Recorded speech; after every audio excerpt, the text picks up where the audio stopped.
trous à faire en même temps. Donc là, cette année, on finit le foin, on va attaquer les moissons. Donc en fait, la météo nous aide pas de trop. Hein.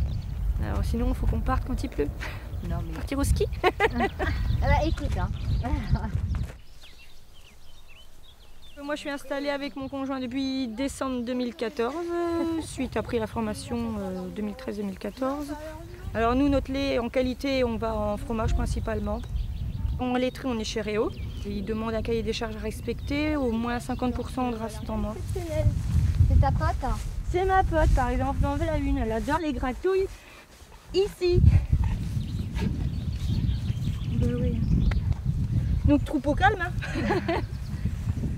Bruno il ronchonne parce que souvent celles que je passe du temps à caresser, après elles avancent pas, c'est des pots de colle.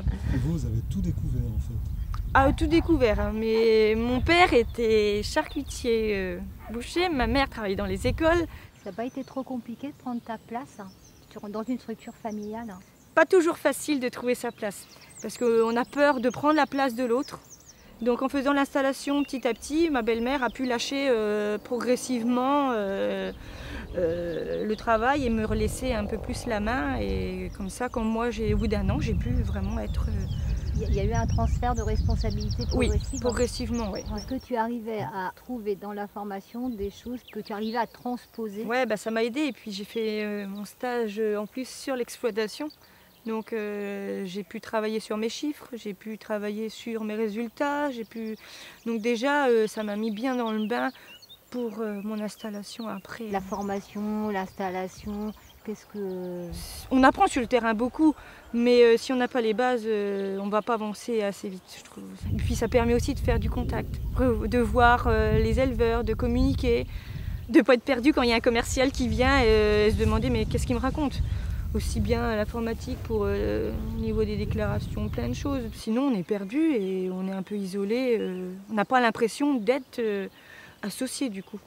C'est pas parce que ça marche que les conseils, on s'en occupe pas. Au contraire, le jour où ça marchera plus, tiens, en formation, j'avais vu ça, on pourrait revoir ça. Donc ça aide beaucoup. Hein.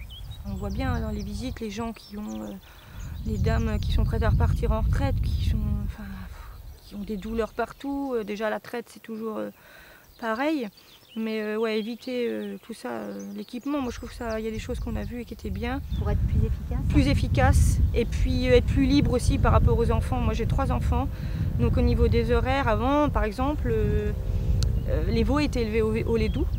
Je suis passée à la poudre de lait, côté pratique pour les enfants. Donc on s'adapte aussi hein, à la vie de tous les jours aussi. Dans le contexte qui n'est pas simple. Hein. Non, actuellement c'est vrai que le contexte n'est pas simple. Il faut aimer son métier. Il faut que ça soit une passion avant tout. Il ne faut pas aller se précipiter. C'est pas parce que la formation est finie, il faut s'installer. Non. Il faut prendre le temps et il faut réfléchir. Et une fois qu'on est sûr, il faut foncer. La vie est belle.